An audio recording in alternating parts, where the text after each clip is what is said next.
9, 8, 7, 6, 5, 4, 3, 2, 1, 0. Women's Wrestling Talk, the #1 women's wrestling network on the planet.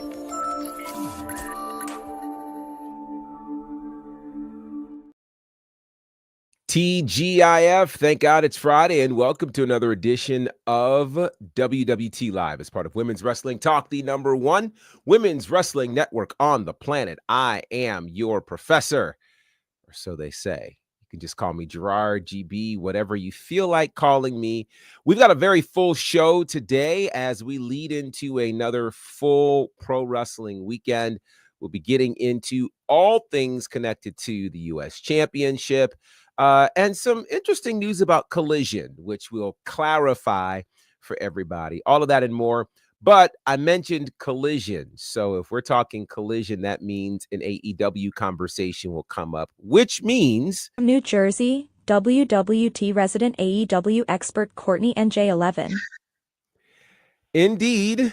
The Elite One is here. Courtney, how are you?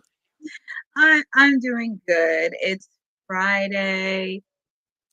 Really end of a very productive week, and just happy that SmackDown's going to be on, and we have a lot to cover in the wrestling world, and apparently there is a fight happening on Netflix. Yes, it's going to be a very busy night in the combat world for sure. Pro wrestling, boxing, all happening tonight, and it is definitely cause for great excitement. And as you can imagine, there is a bit of an overlap. We'll get into that, but... we've got someone else. It's the Queen Bee of WWT, Wrestling with Honey with Honey Pop Predictions. The Queen Bee is here. Wrestling with Honey, how are you? I'm doing great, guys. I'm doing great. I'm just making sure everything is moving smoothly. I don't need any mishaps. It's Friday. It's Honey Smackdown night. I'm really excited to get into everything we're going into today. What's up, guys? Yeah, it's good to see you. The irony of it all, for those who, well, most of you guys out there wouldn't know, Honey and I were talking Wednesday because Tuesday I was having some rare internet connection issues on a live show.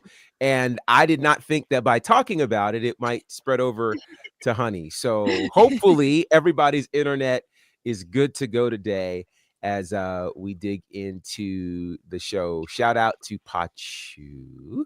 Just love saying that. That's fun. Eric, good to see you. It is indeed Happy SmackDown Friday. Dylan, always good to see you. It is Saturday where you are. So we certainly appreciate you rocking with us. So we kick things off today. We alluded to this on Wednesday, but officially Royal Rumble tickets have gone on sale today. And so, of course, the Royal Rumble is the official kickoff to the road to WrestleMania. And it's pretty intriguing as you look at, again, just how big WWE has become. Royal Rumble has certainly now officially become a stadium show. It's been that way now for a few years. And this first show with Lucas Oil Stadium in Indianapolis is part of a 3-show deal with the city of Indianapolis that will also feature at some point a SummerSlam and a WrestleMania. So that will be fun for sure. Now, we asked the question on Wednesday when we found out that John Cena would be part of this Royal Rumble, if he should indeed win the Rumble. Now, if we just don't look specifically at John Cena, early picks to win the men's and women's Royal Rumble. I know we're 3 months away. We still have Survivor Series, Saturday night's main event, a number of other things to happen, Netflix. Who right now are your leading contenders to win the men's and women's Royal Rumble matches? Oh, man. This is a lot. So, like, we didn't even get to picks for Survivor Series, Professor. He's already like into the future. We're going there. Let's see. Women's Royal Rumble. All right. Can we pick like one that we want to pick and then like a dark horse pick? Sure. Let's do that. Let's pick your favorite and a dark horse. Okay. Favorite for the women's. Obviously, Zelina Vega. Yeah, I said it. I don't care. That's your favorite, not your dark horse. Okay. Right. Dark horse.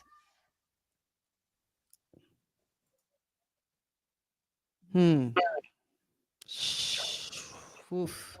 I mean, it depends. Like, I mean, you have Charlotte, who still hasn't showed up. You have Becky, also, who there have been talks about recently and lately. I don't know. It would have to be one of them. And if I had to aim towards one, I'm aiming towards Becky. Okay. So you're grabbing Becky and Zelina. Mm-hmm. Okay. Okay. Final Courtney. answer for right now. All right. I don't know Courtney, how I'll feel in a month. because that is, and it's fair. It's subject to change, obviously. Mhm. Your picks for the women's Royal Rumble match winners. Well, the favorite, I gotta go with my new favorite, Lyra Valkyria, to win the Rumble. I gotta go with that, Lyra. Interesting choice. That's a pick. Dark horse, because when I think of a dark horse, I think of somebody that's under the radar or somebody that we haven't seen enough of. So I'm kind of going a little bit left field. I'm actually gonna go with Candice LeRae as a dark horse. Oh, interesting. That would qualify as a dark horse, and we'll dig into that. How about your pick on the men's side, in terms of a dark horse and who you think could win it? Courtney, I'll start with you. Well, of course, obviously for the men's, my favorite is my guy Finn Balor. Like, I gotta go with Finn. That is my pick, Finn. Dark horse. This is a really tough one because there's been a few guys that you could pick from, and there's a possibility we may get some from NXT. Could we get Trick? Could we get Wesley? Could we get Javon Evans being in the Rumble? So there's a lot of dark horses, but if I had to pick a dark horse for the guys, what? I think I'm gonna pick Braun Breaker. Oh, very nice. Oh, Somehow my mic was muted. I'm sorry. That's a cool pick. a very Honey. cool pick. Favorite. Oof. Favorite to win is wow. I mean, favorite would have to be Karrion Kross winning a Rumble, but dark horse. Look out, Dirty Dom. That could be a sneaky pick. I think that's an accolade that has yet to happen for the young man, and it's going to be a part of his growth. And who knows what'll happen between Damian Priest and Gunther, because then they could revisit that later on. You never know, but that's Dirty Dom, man. I gotta do it. Interesting. Let me see what's happening over here in the chat. Dylan is going with Charlotte Flair and Austin Theory. That's interesting. Jeffrey's going with Naomi for the women's. Dylan says we got to get Charlotte to 17 before Cena. No, we don't. Sorry. No, we don't. Jeffrey has Zelina as a dark horse. Dylan has Jordan Grace as a dark horse. He's also picking Cappuccino Jones as a dark horse. He might need to debut first, but I get it. Boza, Finn Balor is his men's dark horse, and Zelina is his dark horse for the women. I think NXT will have great representation in the Rumble. It would be cool if this was the edition where an NXT talent won the Rumble. So I'm going to go, before I go with what my picks are, Jeffrey is still deciding on the men's. Dylan says, I think Breaker might break the elimination record. Oh, okay. That could be interesting. Sneaky good one. Councilman almost fainted saying that name last Friday. That's funny. So for me, on the women's side, it's tough out of these two to say who the dark horse would be. But for the sake of the conversation, I'm going to go with two names no one's mentioned. Oh I'm boy. going to go for on the men's side or the women's side with Io Shirai. Excuse me, Oof. Io Sky. I'm sorry, I felt her original name pop up. Oh yeah, I Io love the original. Sky. And a dark horse, and I'm sure someone's going to come after me for this as a dark horse, but Roxanne Perez. Ooh. I think we could have Whoa. ourselves the year, given the strength of the NXT women's division. I think 2025 could be the year that a woman from NXT wins the Rumble. Wow. I think that could be a thing. And I mean, if you look at that, you're now throwing Zarya in the mix, you're throwing Vakura in the mix, you're throwing Julia in the mix, and possibly Jordan Grace. So I think this will all get real interesting. On the men's side, I think it's less likely that we'll have an NXT winner. I do think there will be an NXT presence, though last year the primary presence was Carmelo Hayes. This year, in terms of winners,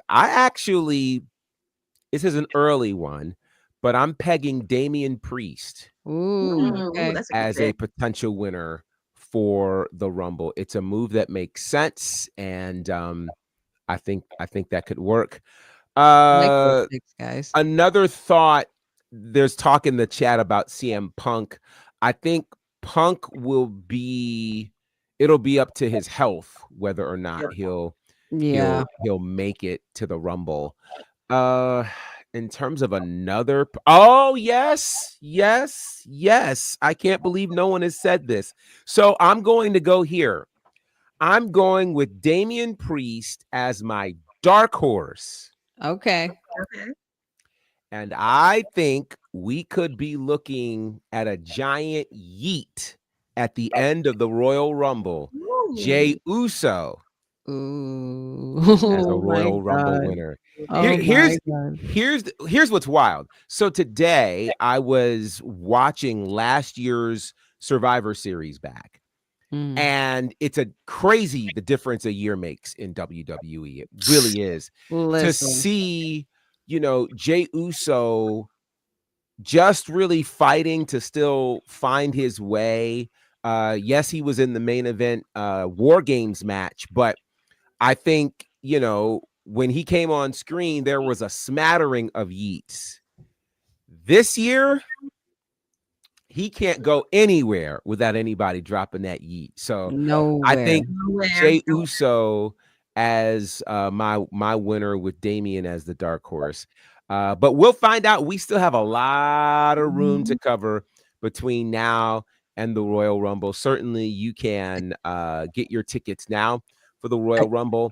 I think it's so cool that there are so many stadium shows that are happening on the road to WrestleMania. So if you really want that big show feel and you're unable to go to WrestleMania, Royal Rumble, Elimination Chamber are phenomenal options to get that particular feel. So, and I definitely smell a Pat McAfee return. Yes, he'll be returning soon. Well, it will be in Indianapolis. He always returns during the Rumble. So yeah, it makes sense. Hopefully it'll just be in a commentary capacity. I don't want another spot. Definitely not a spot wasted in the Rumble or anything like that. Well, not necessarily wasted. It was for a moment, but for sure. I definitely want commentary. If we're going to have those moments for unsuspecting people, I'd rather it be for someone from NXT or even from someone from TNA or somewhere else we would not expect. Just not some random legend or someone who, because to me, and I'll say this, and I'll talk more about this as we get closer to the Royal Rumble, the whole idea of anybody going in the Royal Rumble is, do they have a legitimate shot at main eventing WrestleMania? That's the thing. So when you see a Pat McAfee come in, you automatically know Pat McAfee's not main eventing WrestleMania, so that I think is what should make the 30 picks for the men and the women very interesting. Could this person, in theory, main event WrestleMania? That is the question. All right. From there, we go to this. Now, this was kind of unexpected news today, but there's always a lot of talk when it comes to one Dave Meltzer. Well, what most may not realize is the Wrestling Observer, in addition to what they do with their, end of the year review and, their ratings for pay-per-view matches and the like, they also happen to have a Hall of Fame. And so today they announced the inductees into their class of 2024 Hall of Fame. Now, before I tell you who they are, I want to tell you the categories that they're working with and kind of the people that were involved. So the people who got in, first of all, there is a group of voters who are reporters, historians, industry professionals, and the like. And the voting is broken down into multiple categories. For one, there is US and Canada Modern. So these are wrestlers who have wrestled within the last 30 years. So from 1994 until now. So there's that category. Then there is the US and Canada Historical. So that would be any wrestler whose last year in the business was 1993 or earlier. Then there is a section for the international people from Japan, Mexico. And then there's a section for non-wrestlers, which would be managers, promoters, TV announcers, owners, and even referees get the opportunity. So to be recognized in this, wrestlers need at least 60% of the vote from the specific region or time frame. And if a wrestler receives less than 10% of the vote, they are removed from that year's ballot or the following year's ballot. And if a wrestler doesn't receive the required voting after 15 years, then they're no longer eligible. So now that we understand that, are we ready for this? Because I think this is going to get interesting. Leading this year's class with the most votes, I already know what's going to happen. So here we go. The tribal chief, Roman Reigns, is inducted into the Wrestler Observer Hall of Fame. In addition, the Young Bucks are in the Hall of Fame, class of 2024. Mr. Wonderful, Paul Orndorff. I particularly like this one. I do. Also representing New Japan Pro Wrestling, Shingo Takagi. It's interesting that three of the four names I just mentioned are active competitors, but there is a specific space for that. From there, also Johnny Rougeau is part of that, as is Los Hermanos Dinamita. Then you've got SEMA, Johnny Saint, who represents the UK, and Bobby Davis. Those are your that's your class of 2024 for the Wrestling Observer Hall of Fame. What are your thoughts on these names going into the Hall of Fame? Honey, we'll start with you. I mean, do the Young Bucks really need to be there? Hall of Fame, like they're not even retired yet. Like, is there a criteria for who they pick for this Hall of Fame? Because like you said, a lot of them are active wrestlers, and Tribal Chief is nowhere near retiring. I know that for sure. And Paul Orndorff is probably the only one actually, like, and minus a couple of others, adding a couple of others, I think I agree with. But I guess Dave. But some of these are pretty accurate for a Hall of Fame worthy list. But I mean, Roman Reigns obviously is a future Hall of Famer. Like, you know what I mean? Young Bucks, future AEW Hall of Famers. You know what I'm saying? Like, I don't know about like right now. Like, I'm not sure what kind of criteria they used to make this list, but I would like to know. Courtney? There's a lot to say because I'm gonna be a little bit nice because I have nothing against the Young Bucks, but it's just a head scratcher. Like, huh? What? It's kind of a little bit head scratcher. But second, how come we don't have any female wrestlers? I can understand their criteria, but where's the women? Where are the ladies? Especially if they're not from WWE, like from New Japan, Stardom. Where are all the ladies? Well, here's the answer to that particular question. So remember I said that if a wrestler received less than 10% of the vote, then they're going to be removed from next year's ballot. And then if they don't receive the required voting after 15 years, they're no longer eligible. So there's a list of people who received less than 10% of the votes and won't be eligible for next year. So they'll have to wait till 2026. The names on that list include Asuka. So there's one woman. Wow. Kevin Owens, the Usos, Sid Vicious, Bray Wyatt, Sami Zayn, Kento Miyahara, and Psycho Clown. And now these names, the following names, are now added to next year's ballot. And they include Bill Dundee, Gorilla Monsoon, Io Sky, Drew McIntyre, FTR, and Mercedes Moné. So next year, those names that I've mentioned will be in the conversation for the Wrestling Observer Hall of Fame. But that's the answer to where the women are. That's quite interesting. And quite interesting ballots, I might add. Yeah. Any thoughts on this, honey? I acknowledge my tribal chief. I think that's all I got. That's just great. That's great. So I want to see, and so if anyone's interested, the Wrestling Observer Hall of Fame actually began in 1996. And since then, there are a total, including this year's inductees, of 264 members of the Hall of Fame.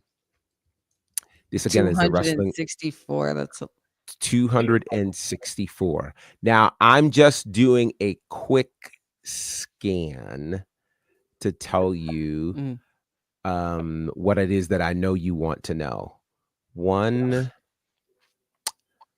I apologize because I should have actually done this before the show, so forgive me for doing this live on air, but hey, we're live on the air, and you guys want this information, and far be it from me not to share the information with you. So you're interested, I'm sure, in how many women are in the Wrestling Observer Hall of Fame. That's what you want to know, right?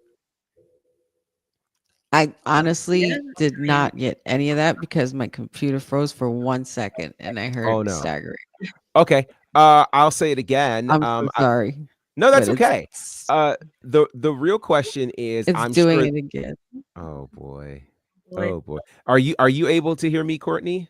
Yes, I'm able to hear you. Okay. So the question on the floor is, I'm sure somebody wants to know how many women are in the Wrestling Observer Hall of Fame, correct? Yeah, correct. Okay.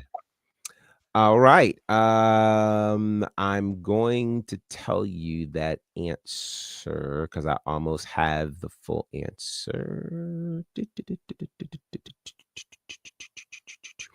Okay. The answer is not 0. So that's important. Okay. Because I know y'all were waiting for that. The answer, though, is interesting. So I told you that there are 264 members of the Wrestling Observer Hall of Fame. There are 7 women in the Hall of Fame. 7. 7. For those who are interested in who they are, and I could be wrong here. I think I've got this right. Devil Masami, Dump Matsumoto, Jackie Sato, Jaguar Yokota. You can tell most of these are Japanese names. Chigusa Nagayo, Lioness Asuka, Akira Hakuto, Bull Nakano, Manami Toyota, Aja Kong, and Mildred Burke. So it's not 7, it's actually 11. It is 11. So there are 11 women in the Wrestling Observer Hall of Fame. That is 11 women out of 264 entrants. So when you're asking where the women are, that's where they are. And again, the names, there are probably 2 names that most are familiar with of that is Aja Kong and Mildred Burke. So then when we ask ourselves why spaces like Women's Wrestling Talk are necessary, it's for this very reason, because if one of the, I was going to say respected, but I'll say if one of the most tenured names in all of pro wrestling has put together a Hall of Fame, and there are 264 entrants and only 11 women, you can make whatever statement you'd like to make from that. The numbers don't lie. But congratulations to this year's class of 2024. All right, now then, let's talk about a woman who probably should be considered in this, and that is one Becky Lynch, who has been away ever since the King and Queen of the Ring event that happened in Saudi back in May, when she lost the Women's World Championship to Liv Morgan. There is now talk that Becky Lynch is expected to be back in the mix with WWE sometime around when Raw is scheduled to premiere on Netflix. That is the conversation. Now, that date for Raw debuting on Netflix is January the 6th, 2025, which is not that far away. So what are your thoughts on the possibilities of Becky Lynch returning in time for Raw on Netflix? I love seeing Becky and plus it's perfect timing too, since January will pretty much be Rumble season. And also she's gonna probably confront the person that she lost the title to in Liv Morgan. And that's gonna be pretty interesting. I'm pretty sure she has unfinished business with Liv, but also hearing what she has to say since she had a much needed break. But I'm very curious on what Becky has to say with her coming back on Raw. It'll be Rumble season, possibly be confronting both Liv and Raquel. So I'm curious on what Becky's next steps are going to be and what she has to say since she's been gone. Well, I think it's interesting, and the mayor is in the comments, and he says we're doing just fine without Becky, and I actually agree. I agree. I think not only did Becky need the break, but I think the WWE needed the break, and it's nothing against Becky Lynch, but it's, you know, for people who talk about the need to create new stars, it's hard to create new stars if you only have so many slots and so many people are already taking those slots. And if you think about it, Becky had planned to clearly be off after WrestleMania, came back because of the injury to Rhea Ripley. But if we look at the state of the WWE women's division now, I think it's in a really good place. And what's wild to me is it's in a great place with only one of the 4 horsewomen intact, and that's Bayley. Yep. There's no Charlotte. There's no Becky. Of course, we know, Sasha, Mercedes is elsewhere. So to me, it really shows the evolution of the women's division in that it's able to move forward without those women in play. So it will be interesting to see what Becky Lynch is coming back to. and what she's coming back to accomplish. I don't know what's left for her to do at this point. She's main evented WrestleMania. She's won pretty much every championship there is to win multiple times over. So I don't know what there is left for her to accomplish. And we also don't know what her role is going to be in returning. There's nothing that says that she's coming back in an in-ring capacity. So we'll see what that looks like. But I definitely think that it'll be another one of those things that boosts what we see when Monday Night Raw heads to Netflix. So we'll be looking for that at the start of 2025. Now, Saturday night's main event is scheduled to happen about 2 weeks after Survivor Series. the Survivor Series. Thank you.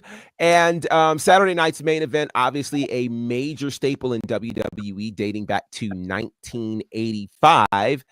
But as we talk about Saturday night's main event, interestingly enough, it is being reported that there's already plans for a second Saturday night's main event. And that date is currently scheduled for January 25th. Now, we don't have a location for that yet, but January 25th is exactly 1 week before the Royal Rumble. So that should be very interesting. Dylan's asking, where will Saturday night's main event air? It will air on NBC and on Peacock simultaneously. So you'll be able to hopefully check it out. I'm not sure if they do Peacock outside of the States, and I don't know if there's something in place for it to be on Netflix in international spaces, but certainly in the States, it will be on NBC and Peacock. Yeah, what are your thoughts here about already a second Saturday night's main event being scheduled, this one for January? It is interesting, but I can understand why, because they want to hype up the Royal Rumble, because as you mentioned, it's the last one. It's a week before the Rumble. So of course they want to add a lot of suspense and a lot of questions leading into the Rumble. And also, even with the one in December, I'm curious on who's going to wrestle in that particular one. And we don't even know what particular storylines are going to build even after Rumble, because we still have Survivor Series. We still have the December Saturday night's main event. So there could be a possibility. And also, could we see some stars from NXT on Saturday night's main event as well? Don't know. Do you think we need NXT star power on Saturday night's main event? Not a possibility, but it wouldn't hurt to at least have one or two make a surprise appearance. It doesn't have to be announced. They could come unexpectedly, and it would be interesting to see probably one or two stars come on Saturday night's main event, especially if it's in Rumble season. Interesting. I tend to think, remember, Saturday night's main event is not specifically branded for Raw or SmackDown. So you're going to already have Raw and SmackDown stars showing up likely on this Saturday night's main event situation. So fitting NXT in there could be challenging, but we'll see what happens. Honey, the question on the floor is, what do you think we can expect from Saturday night's main event happening both in December and then a second one in January? I definitely think, well, we've spoken about this when they were announcing that it was going to be a thing again. We've spoken about this a couple of times, that there definitely should be, a lot of, maybe not a lot, but just more of title defenses for events.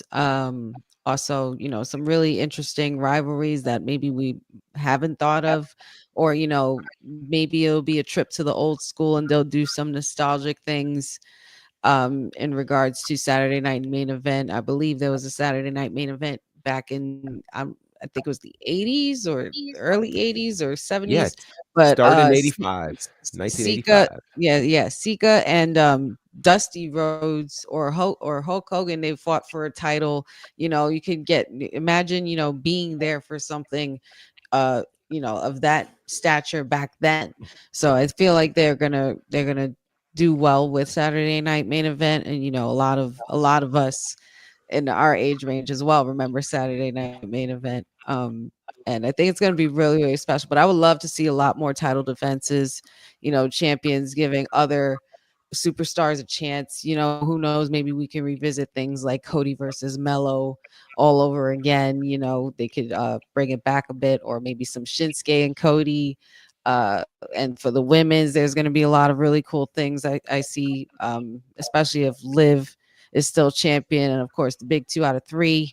So I feel like there should be a lot of more like really big star power, just as big as it is on Monday and Friday and Wednesday. Tuesday. Well, here's what's right. What I think is interesting is just the lay of the land in WWE's wrestling economy today versus when the show started in 85. So consider in 1985, here's a scary thought. Boy, oh boy. Saturday night's main event began in 1985 and was a real fixture. Think about it. During that time frame, there was no Monday Night Raw. Not only was there no Monday Night Raw, but there was no live television program for WWE. All of their shows were taped. And then their weekly shows were primarily matches with superstars against competitors that would be deemed today as enhancement talent. There were rarely marquee matches on those weekly shows. So a lot of times your Saturday night's main event ended up with those marquee matches. So that's one thought. Thought number 2, which also gets interesting, is so we're in this environment now where you've got Raw, you've got SmackDown, you've got all of these programs that are live. Not only are they live, but where Saturday night's main event holds a unique distinction, it is on network television. It is on NBC, and the time frame for it this time is different than the time frame when it originally came on. When it originally came on, it was on like 11:30 at night or something like that during the Saturday Night Live slot. So my understanding is it's getting a prime time space. So I don't know if it's an hour, 2 hours, 3 hours. I'm not sure.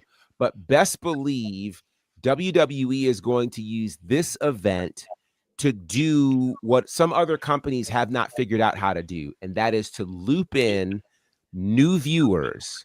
They understand. Think about this. The Hogan Andre moment where Andre won the WWE championship happened on NBC on one of those main event kinds of shows. So they're going to utilize this, I think, in a great way to show the best of the best. Yes. And if you consider that this year, there's no PLE in December, there's no PLE in January. These are kind of stepping in those roles. So I expect very big shows happening for Saturday night's main event, both in December and January. And we'll see how all this goes. Yes. It's so funny you mention it because the only thing that's not on this flyer is the time. We just don't know exactly what time it is. And not for nothing, high marquee matches and including every single one of these individuals in this flyer as well. So some real strong possibilities happening for Saturday night's main event. And I'm actually very excited about this for WWE because this is a really good moment for the company to be able to do this again. And so I'm excited. Let's see. So I can confirm that Saturday night's main event that's coming up on December 14th is going to air live at 8 p.m. Eastern. So again, let's consider Saturday nights in December are prime time for college football, that type of thing. So for WWE to grab this slot is huge. All right, I'm going to address Dylan. I'm actually going to address that in a little bit. So just hold tight. R.I.P. Collision. Oh I'll my hold, just goodness. hold tight Oh on my that. goodness. So congratulations again to WWE and Saturday night's main event. And I have I'm been excited. told that they are going to try to make this feel nostalgic. Oh, So Oh, good. be on the lookout for that. yay. Now, with I'm that, so I excited for this. want to shout out the NWA. We don't talk about them very much, but one of the great allures to when the NWA came back and was doing NWA Power was that they had that real nostalgic feel to 6:05 p.m. and the NWA in the 80s and 90s. I'm interested to see how WWE will do this. There are a lot of things they can do to make this feel nostalgic and current. I can't wait to see what's going to happen with that. It's gonna Now, be so good. speaking of Yes. college football and Cody Rhodes, congratulations to Cody Rhodes.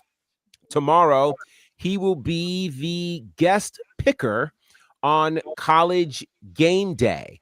Now, that'll be airing on ESPN, and there's going to be a big game that's actually happening tomorrow between the Georgia Bulldogs, the Tennessee Volunteers. It's happening in Athens, Georgia, so it's not a far drive for Cody at all. And so Cody will be there, and I think that'll be exciting. And the whole guest picker thing, gets to pick who they think's going to be winning the games for college football that week. That's a huge move for Cody. Just a couple of weeks ago, earlier this season, Sheamus was the guest picker as well. And I believe there was also an episode where Big E was as well. So congratulations. Again, this working relationship between the WWE and ESPN is always a win. And can't wait to see what Cody does in this space. Now, we keep talking about what's new in NXT. Well, NXT is welcoming its brand new class at the PC. It just feels like whatever WWE is doing, the new stars just keep rolling in. It's hard to keep track. And so in this particular class, a lot of people will make noise about another addition to the bloodline. Lance Anoa'i is part of this class. He is the son of Samu and the grandson of Afa, the Wild Samoan. So that is pretty exciting to see. So he will be there. He has spent time, of course, in MLW, also spent time at Pro Wrestling Noah. There are also some very, very interesting people in this class, including Elijah Holyfield, who once played in the NFL. And if that last name sounds familiar, it's because he is indeed the son of Evander Holyfield. Evander. And so also joining the WWE, a former NFL player, I can't make this name up. His name is Trill Williams, not to be confused with Trick Williams, who also played football. But Trill Williams is part of this class. Also, part of the class is several other football players, including Camden Canyon, Kyle Klink, Chase Klein. You also have an Australian stunt performer. Maybe Dylan knows this former basketball player, Tatiana Dumas. From the volleyball world, Haley Montoya. Gymnast Serena Linton. From track and field, Karen Best. Also from acrobatics and tumbling, Bailey Humphrey. And from track and field, Darcy Kahn. So where some may have been asking where the women are for the Hall of Fame, I can tell you where the future Hall of Fame is. They're right here in this class for NXT. I think it's pretty awesome. Go ahead. I'm sorry. No, I didn't mean to. Go ahead. You go. Finish. No, I was going to say, I just think it's pretty awesome. If you look at this class, it is certainly at the very least split 50-50, might be closer to 60-40 in favor of the women who are a part of this class.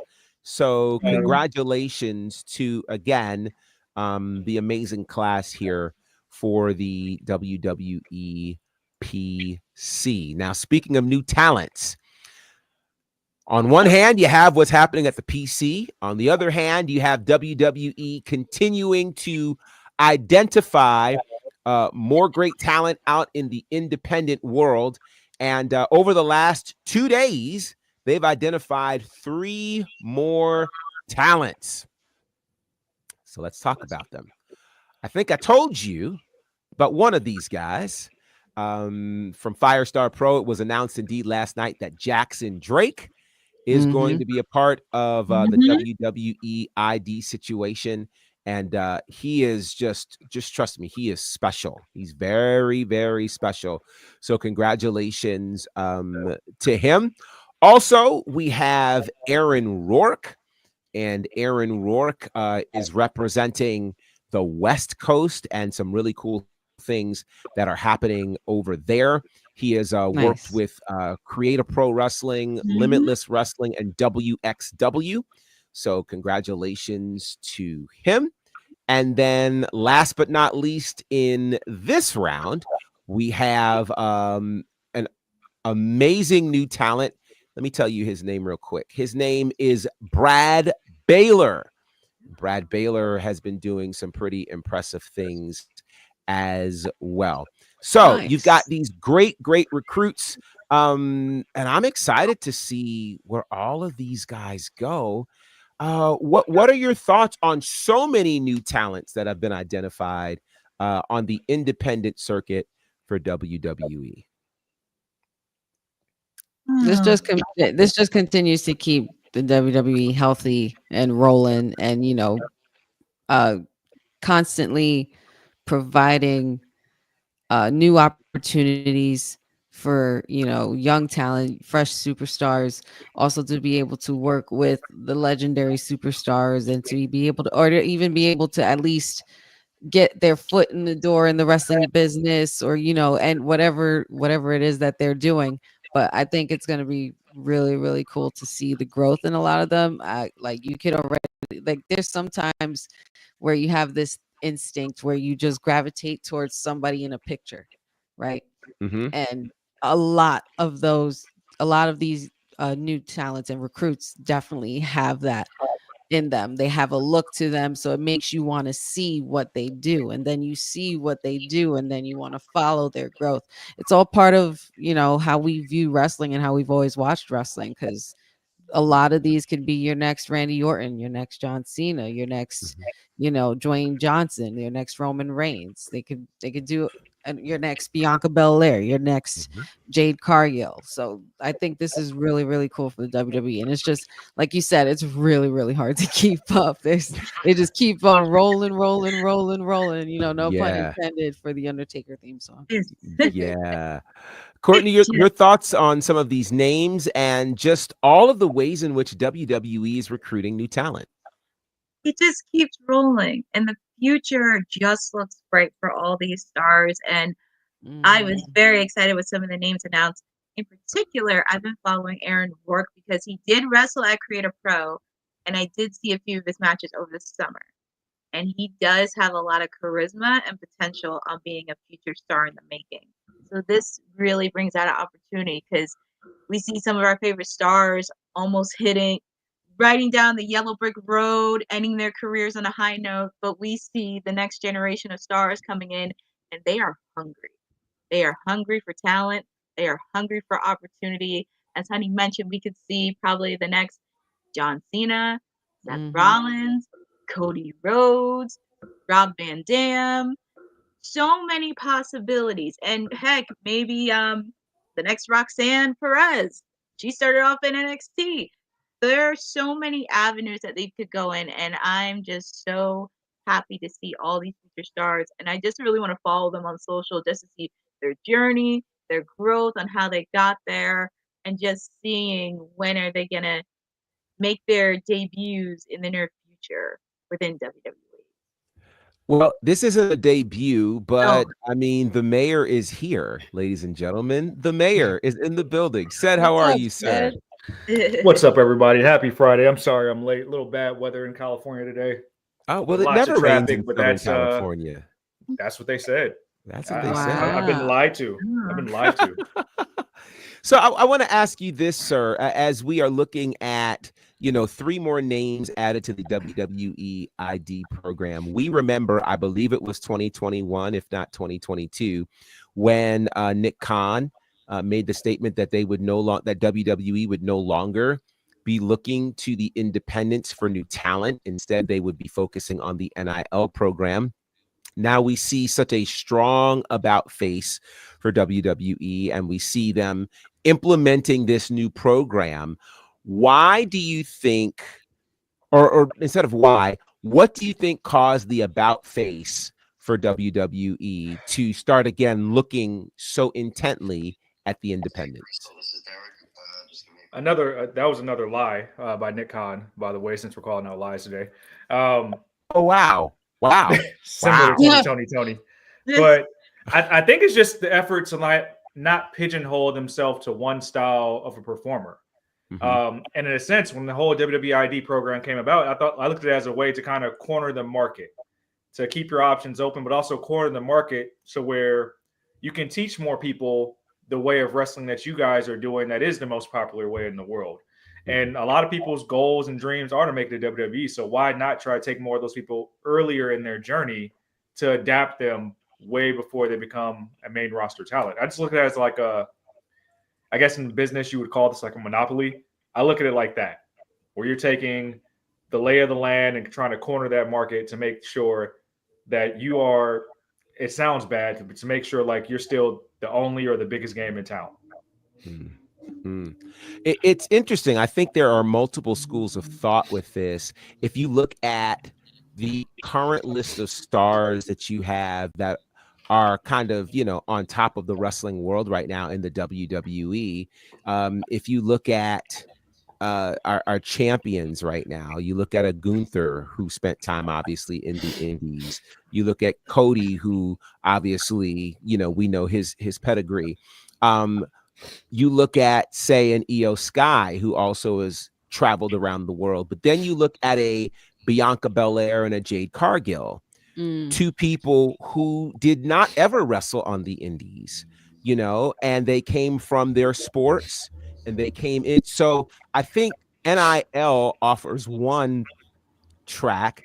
The track is whoever's learning the sport will learn the WWE way only. But they're not just learning the WWE way, they're learning how to wrestle as well. On the flip side, you have the independent wrestler who already has a gimmick, a personality, something that they've already created.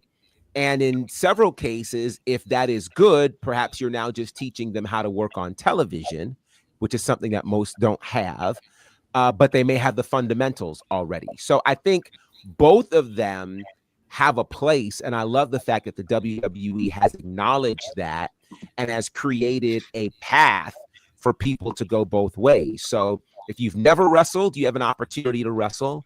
If you have wrestled before, there's still opportunity for you as well. And I think both roads are necessary. So congratulations to all of those. And again, that this doesn't mean that they're getting signed. It certainly means that WWE has their eye on them, and they obviously will do whatever work needs to be done to get signed. So congratulations to them.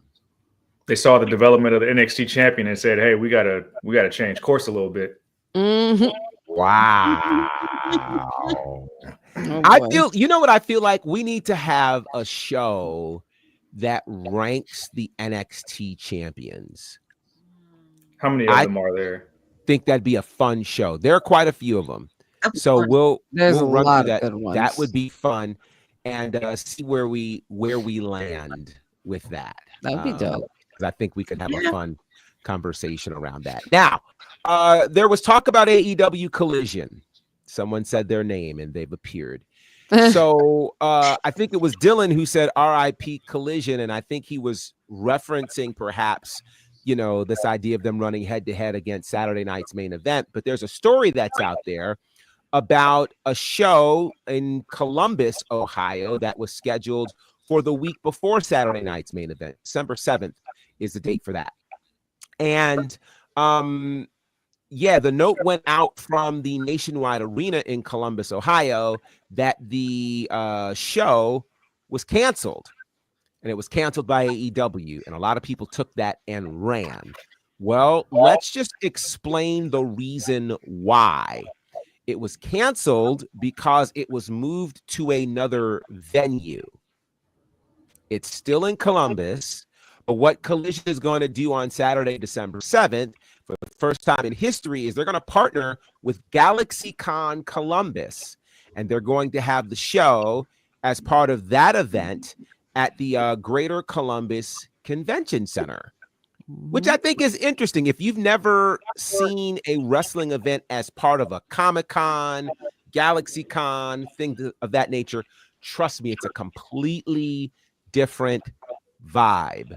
So, Courtney, since you are Madam AEW, what are your thoughts on this move by AEW to move Collision from the Nationwide Arena to GalaxyCon, partnering with the city of Columbus? It's really interesting because when I first read the article, I was like, let's back up for a minute and let me read all this before everybody exaggerates. But also, it's a great opportunity for them to partner with the Comic-Con, and especially since they're going to be in the arena.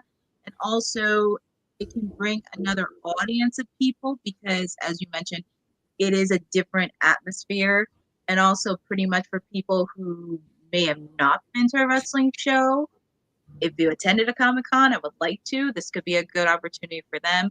And also, this could be like, a little bit of a test of an opportunity to see if maybe, I know they did it earlier this year with San Diego Comic-Con because they were in a wrestling match, but this could be another opportunity in the future of pairing off with future Comic-Cons and seeing how that goes. But with that on Collision on a Saturday night, I don't see a problem with that, and it's a good opportunity for them to take that route.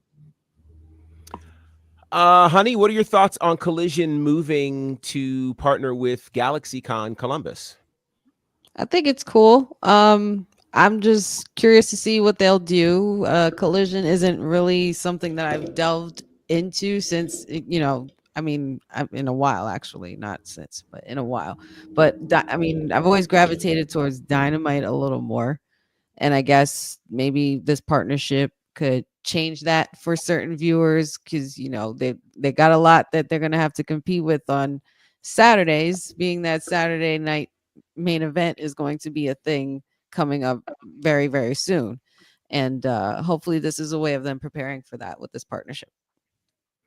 Again, it's a really cool space when you get to connect with something like GalaxyCon, which has a built-in audience, and you can bring your show there. I was going to ask the mayor a question, but he's gone John Cena on me. So when he comes back, so Boza just asked the question, I wonder what they'll do for Collision on the 14th. Well, funny you should say that. So Saturday night's main event, let's just keep track of this here. Saturday night's main event is going to be in Long Island at the Nassau Coliseum. Well, not to be outdone, the night before Saturday night's main event, Ring of Honor will host Final Battle in a place where Final Battle has been before. That is the Hammerstein Ballroom.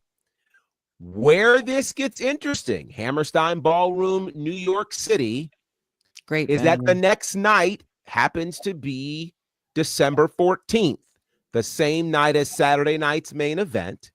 And so what AEW is going to do on December 14th is have AEW Collision from the historic Hammerstein Ballroom. Love that place. A place that is held ECW, GCW, some major moments.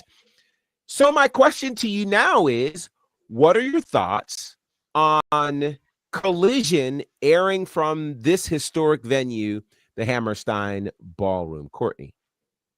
This is actually really dope. I like that they're doing it from a historic venue, and actually this could be really nice for the fans, especially because the Hammerstein Ballroom is so historic and there's a lot of history there and past wrestling companies hosted. So I actually like this opportunity.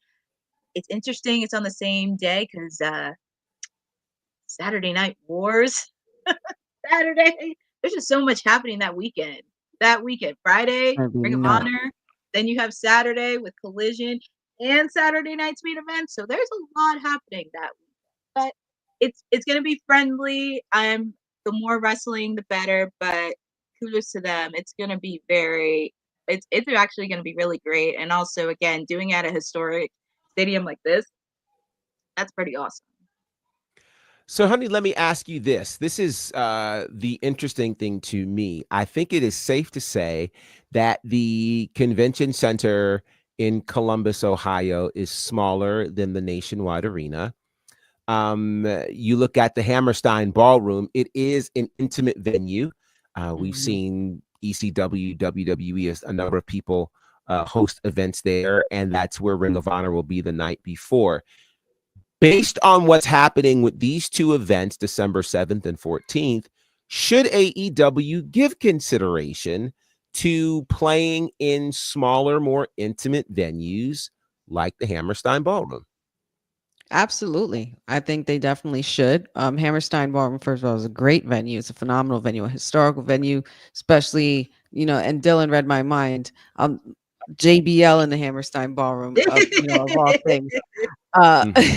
And I think there's a lot of really cool things they could do here. And of course, we've talked about it extensively here before, that AEW has had a lot of, I wouldn't say, well, I guess I would say AEW has had a lot of issues as far as accuracy and attendance and, filling up those seats. A venue like Hammerstein Ballroom and, a smaller space such as that would actually do very well for them, because that's something that you would definitely know you'd be able to sell out.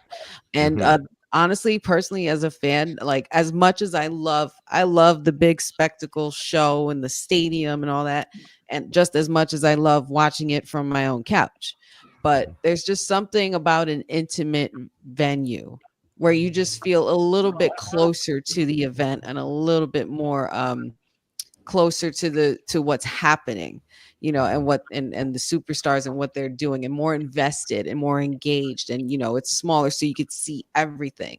So I think that's really, really important for AEW to consider, and I think that it would be great for them.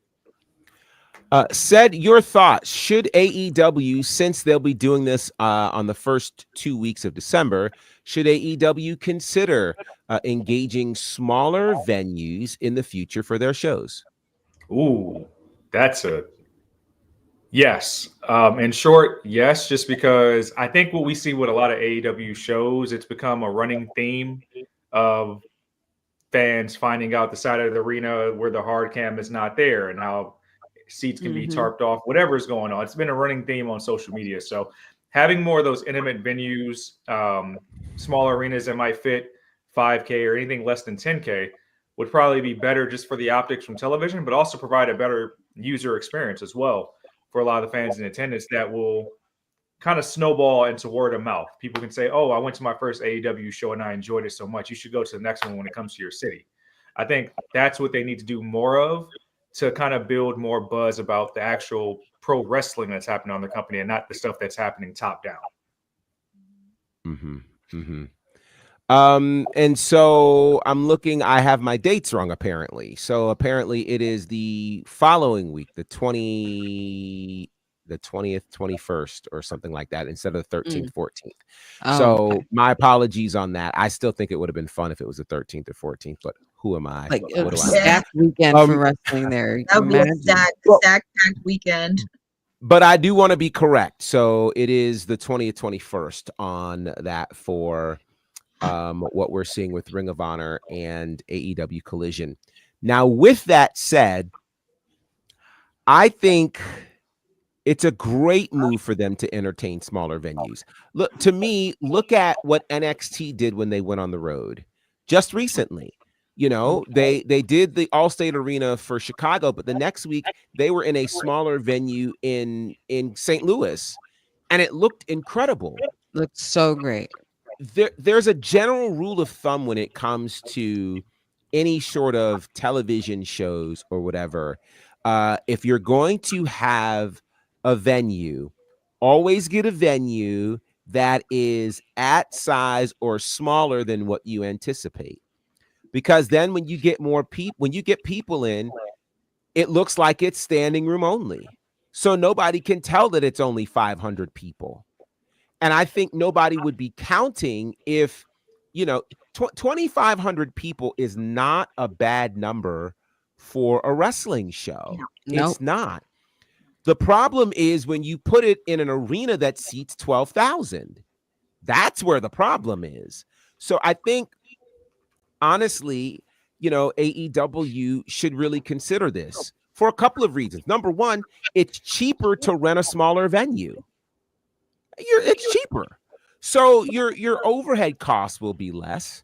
You'll likely make more money, because you'll be able to fill it up instead of having it half full or a quarter of the way full, and you can still get a lot of bang for your buck. And production wise, the shots will look fantastic. They'll look fantastic. So, WCW did a number of shows at the at Center Stage in Atlanta, which, seats, 1,500 to 2,000. And that looks great. The miracle of television is nobody can really look, if you shoot it right, and tell how many people are in your space. So that's interesting. Dylan asked a question, and I want to see if I can go find it. I can't find the question now. Well, I remember the question. It was about where the first episode of Nitro was shot, and that's at the Mall of America in it was the Mall of America in Minneapolis, Minnesota. Someone do that? Well, we'll see. We'll see. I don't know what it takes to get inside of a mall like that. That had to be a really interesting setup. I don't know, but that was an who interesting knows? time. Stranger things have happened. All right. So tonight, yes, indeed, there are two things happening. There is SmackDown, but then there is this fight on Netflix. And, Netflix trialing this out is a great precursor as they get ready to head into Monday Night Raw, being aired live every single week beginning in January. So, again, this fight, Jake Paul, Mike Tyson, takes place at the top of the hour. But what's really interesting to me is who's on commentary. Commentary is the great Mauro Ranallo, who, of course, spent quite a bit of time in NXT, did great work in New Japan, also a former boxing and MMA commentator anyway. So this is going to be fun. He's one of my favorite commentators of all time. So he's so goated. It's not really even good. funny. Really good. Commentary Hall of Fame. And he recently just finished commentating Maple Leaf Wrestling. Yes, he did Maple Leaf Pro. Yes, he did. So I can't wait. I know this isn't that show, but since we're here, very quickly, who are you picking for the fight tonight? Man, come on now. I mean, nothing changes with either Paul. Logan Paul, Jake Paul, I don't care. Mike Tyson. This isn't even up for debate. Iron Mike Tyson. Okay. I gotta go Iron Mike. Now, Ced is the boxing guru here. So, Ced. I don't support this fight in any form or fashion. It's this Jake Paul stuff. I don't either, but since we're here, I mean, I don't, but it's really ruining the sport. And this is a 58-year-old man. Muhammad Ali is almost died last laughing. year. And we are going to watch this man fight on Netflix, this guy that's still in his 20s. But I don't believe these fights are real. So I'm going to say that Jake wins. I think Mike is going to get paid, got them grandkids, get some money from them grandbabies. But yeah, we got to stop supporting this stuff. But shout out to Mauro Ranallo. He is a phenomenal combat sports commentator. So the other fights of the card that are actually real, pay attention to those once they start on your stream, because those are the ones that you'll probably be more interested in, not the actual main event, guys. I feel like it's a setup too, Sid. I really do. I feel it's it's a setup. But I just don't see the only reason why besides the fact that it's Logan Paul's brother, I'm not gonna go against Mike Tyson. Like, there's no way. I just don't see it. 58 years old. He's still in amazing shape. Yeah, there's a Netflix did a great documentary called Countdown, and it chronicles kind of how we got here, the training regimen for both. Man, Mike Tyson is nobody to play with. Yeah, He's nobody to he play with. isn't. And I hear there's a women's fight that there's a lot of talk about tonight, and I'm looking forward to that one as well. Is That's it probably gonna be Amanda Serrano? Is that her name? yeah. Amanda Serrano's fighting again. It's the second fight of it's their It's a second fight. rematch, right? It's a rematch. Yeah. Yeah. So I'm looking forward to that. Again, that starts at the top of the hour. What also starts at the top of the hour, of course, is SmackDown. But before we get to that, a big happy birthday to the late, great Macho Man, Randy Savage.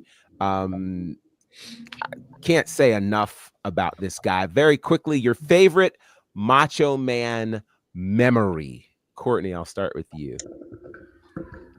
He's had a lot of good moments, but of course would have to be WrestleMania 4, where he won I believe he won the title, and then Miss Elizabeth was at his side. It's just anytime you see them on screen, it's just a wholesome moment. Very good. Honey, your favorite Macho Man memory. I have a couple of them. I mean, obviously, besides Mega Powers, because that's like the elephant in the room. There's two other moments that I loved. Let me see. I love. So the proposal to Miss Elizabeth. The cream of the crop promo is like to this day one of the greatest promos and most like innovative, because I've never seen anybody do that before. And I remember like watching cup of coffee in the big time. Yeah, I love that. And it was just so entertaining. Like promos were so different then. Like it didn't matter. So, they just said whatever literally came to their brain. Once you had that camera was on, you had to turn it on. And he was somebody who knew how to work it. Like he was so good. But I wouldn't say this is my favorite, but definitely the most memorable moment in my childhood, being so terrified, extremely terrified of when Jake the Snake put that snake on his arm. It was something that never left me. Like I wouldn't call it traumatizing, but it was just it was traumatizing. It was traumatizing. I'm like, yeah, it was pretty traumatizing. But for me personally, I would be like I was just like that is something that I will never ever forget. So that was probably I had two favorites, and then that was probably like the most unforgettable Macho Man moment. For sure. How about you, Ced? My favorite moments of the Macho Man probably have nothing to do with the squared circle. It's all his interviews with Mean Gene Okerlund. That's the most charismatic stuff that made his character come to life. The cream of the crop promo, all of those backstage promos. I remember even his interviews, and he was a great crossover star. His interviews back in the day with Arsenio Hall, like, oh my God, that was good stuff. Like, just sitting on the couch. I mean, even though he had like a chronicle, I think he has a diss track against Hulk Hogan that is hilarious to me as well. So like the Macho Man was one of my favorite characters growing up. He epitomizes what it means to be a pro wrestler to me as far as a character. And that's what I used to love about him the most. And the flash and the glam of it all, like it was just so grand. Like it was like I just remember always, and it still happens because I still like go back to it. But when I watch footage of Macho Man and his entrance, that graduation theme song just gets you somehow. And then you just smile. You're just smiling because you see the people going absolutely ballistic for him. He's just pointing and doing his thing, and the cameras flashing like what cell phones nowhere. It was beautiful. He just had that charisma. He just had that charisma when he did. There and he just owned it. He's probably one of the reasons why I chose charisma over in-ring ability in our debate, Professor. Well, and what was so interesting was he so effortlessly fused both. Like he was as good in the ring as he was charismatic. Yes. And that was just wild. You guys mentioned a number of my favorite moments with him. I definitely think one was, and I think Special or Nobody's mentioned, the whole crushing Steamboat's larynx. That was a crazy moment. you know, of course, his huge match at WrestleMania 3, which inspired a whole generation of wrestlers. What I like though is when he started noticing Hogan looking at Elizabeth. And he would say, "I see you. You got lust in your eyes." Ooh, yeah.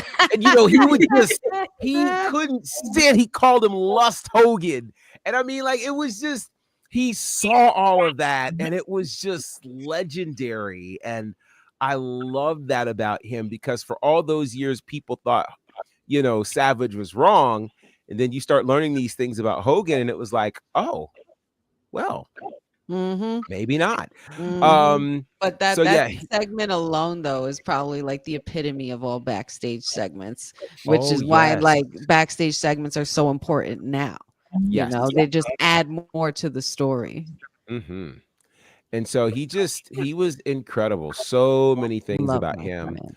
were amazing. And you know, I couldn't help but feel like when I was graduating and I heard the music and the band played the music, you just walked different because you put the pinky in the air and ooh, yeah, And the you know, you whole just it was a thing, man. It was a thing. So yeah, we miss the Macho Man. He's had a strong place in a lot of our hearts. So happy heavenly birthday to the Macho Man. Now then, let's get into SmackDown tonight. There's a lot that's happening on SmackDown tonight, actually. For one, we've got a women's world title match as Nia Jax defends against Naomi. And they've wasted no time to get us into the U.S. title picture. So the first qualifying match is going to be this triple threat match. A very interesting list of women here. You have B-Fab, Bayley, and the Speed Champion Candice LeRae. Then on top of that, you've got this tag team match, which my head hurt.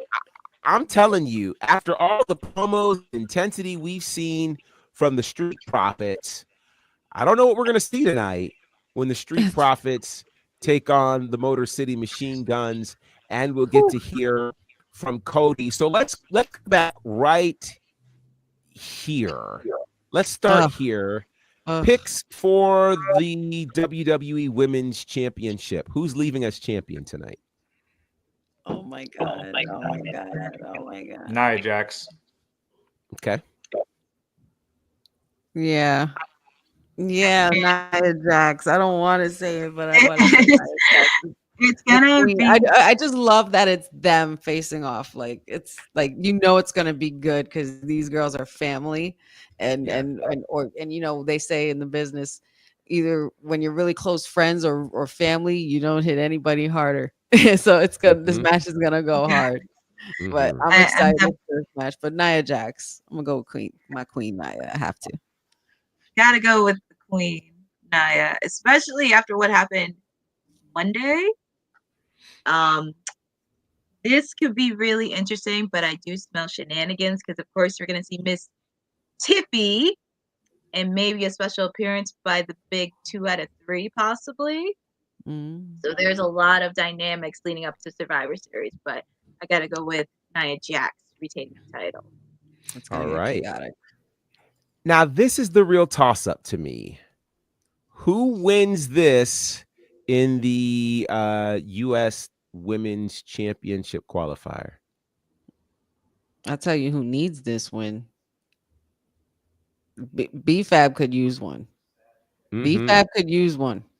And we haven't really seen her in much action. And I've been dying to see more of this girl. It speaks very highly, she's in good company in the ring. Bayley and Mrs. Wrestling Candice LeRae. This match is definitely going to do some things, but I think they're also going to do what they can to help B-Fab showcase what she's bringing to the table into the ring, while also, they're elevating each other, and I mean, Candice LeRae is also Speed Champion, and I think there's a lot that could go into this match, but I would really love to see B-Fab with a win. So I'm gonna go B-Fab. Okay. Courtney? Mm, I'm just happy to see B-Fab in the ring. I'm happy to see her be in the ring with Bailey and Kansas. Gonna be a fun match. I'm excited to see. I would go with Kansas, Mrs. Johnny Wrestling, but I would like B-Fab to win tonight. I would love for her to get a win. Set? I think this is actually kind of calculated because I love that they're actually promoting the Speed Championship in this graphic. And I'm going to say Candice LeRae wins. I think they're promoting the Speed Championship in this graphic for a reason. I think it's because they want to promote more viewership into the women's tournaments going forward. So why not have your Speed Champion pick up some wins for the inaugural United States Championship tournament? So I'll go Candice. Okay. I actually already had a plan on this one, and I'm going to stick with it. I'm going with B-Fab on this. I think this is going to be kind of reminds me of the Money in the Bank qualifiers where you think this one's the favorite and somebody sneaks through there. I think she's going to sneak through there. I don't think she's going to be the inaugural U.S. champion, but I think having her name in the conversation is going to speak volumes. I really do. And I think this is going to be a great moment. I think because most have not seen much of B-Fab in the ring, they don't really know what she can do. And if you're basing it on whatever the last thing was that you saw, I think you could be mistaken. I think she's been doing some things while it's been real quiet, and she's going to show herself really, really well tonight. So I can't wait. And considering now, like how like the new attitude leaf that the Street Profits are on right now, it's time to get aggressive. Well, speaking of that, what's happening tonight? Will the Street Profits become tag team champions? As they say, it's tag team championship or bust.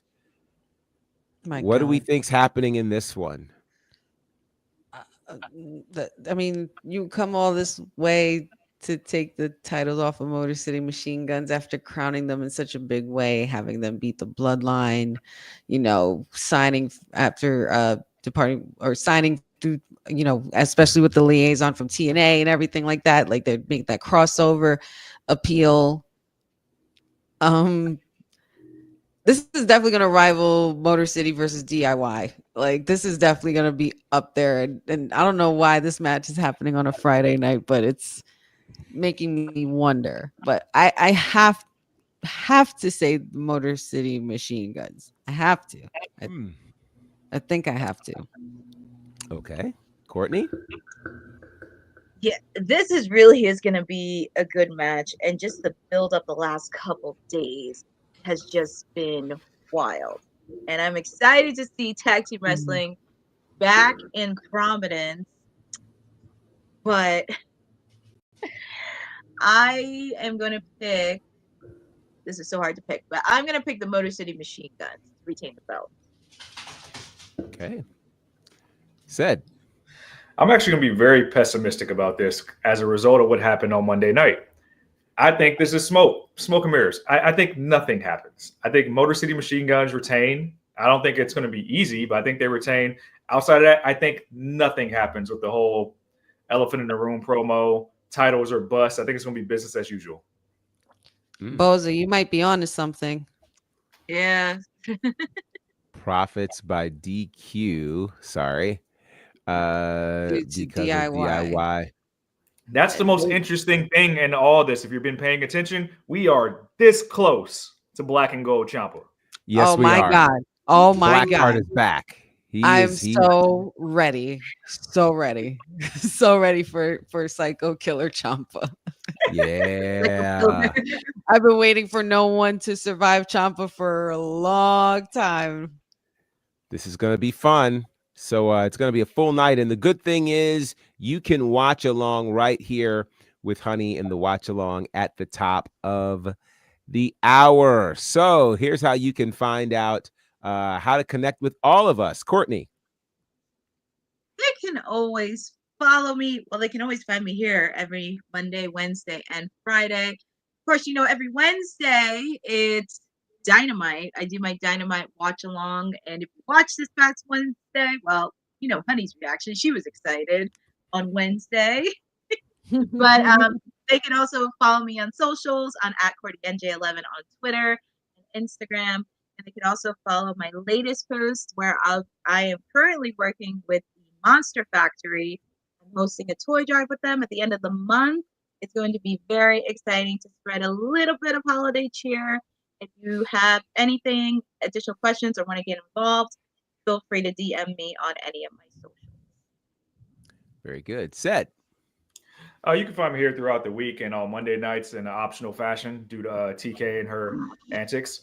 I'm actually very excited for SmackDown tonight, not because of the matches we just saw, because we're going to continue to see more and more about who are these fifth members going to be for Survivor Series War Games. And while I think the elephant in the room is that it might be Cody, I think the wise man calls in a favor from one of his former clients.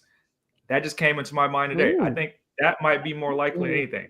But you can follow me on Twitter at says, on the gram at cedistheanswer, write articles of combat sports wrestling. Check out my website, cedricwelton.com. Question is, which one of his former clients? That's a big question. One of them isn't even a former client, just someone he knows. I was referring to the best in the world. Yeah, that's my thought, which I think would be fun. And it'd be a year since he returned. Yes. Survivor Series. So, yeah. Honey, how can the people find you? You guys can find me here Monday, Wednesdays, and Fridays with the WWT Live crew. Don't forget, we are going to be here in the next 30 minutes for our Honey Night SmackDown watch along. So make sure you grab yourself a sandwich or some snacks, a beverage, whatever you like, and be ready, because we will be in the city of it. We will be on the island of relevancy, acknowledging our tribal chief Roman Reigns. Oh, yes. And Cindy, as the boss lady says, Rhodey Codes, not to be confused with Cody Rhodes. I love it. I love it. I love it. Shout out to the boss lady, Trinidad TK. Good to see her. You can find me at bonnerfide on all of the socials, and my new space, Blue Sky. You can find me at The Real Bonnerfide. You can check me out there. All kinds of things going on, so you can make sure you can check those things out, including my commentary work with Ashe Wrestling at ashewrestling.com, All Caribbean Wrestling at allcaribbeanwrestling.com, the Nightmare Factory, Turnbuckle Championship Wrestling on their respective YouTube pages, and with Southern Honor and IWE on IWTV. And speaking of Southern Honor, as I mentioned a week ago tonight, had that amazing match with Joe Black and the newest WWE ID prospect, Jackson Drake. So if you guys are interested in what he can do, you'll be able to see that very, very soon on IWTV. If you like movies and you want to catch a cool one over the weekend, check out The Unbreakable Bunch with a number of your favorite former WCW stars. And in there is yours truly doing some commentary work. So you can check that out on Amazon Prime, Apple TV, YouTube, Vimeo, and other great outlets. Felt like there's something else. Don't remember what it is. But what I can tell you, yes. Oh, sorry. I completely forgot. I just thought about this. And you guys feel free to chime in. You know, I've just posted up a new video asking what I brought back a little new segment, short and sweet, where I pretty much ask a question and you give me quick answers. And the question today, the short and sweet question today was, what is your favorite WWE entrance theme music of all time? So feel free to chit chat about that. Ooh, of all time.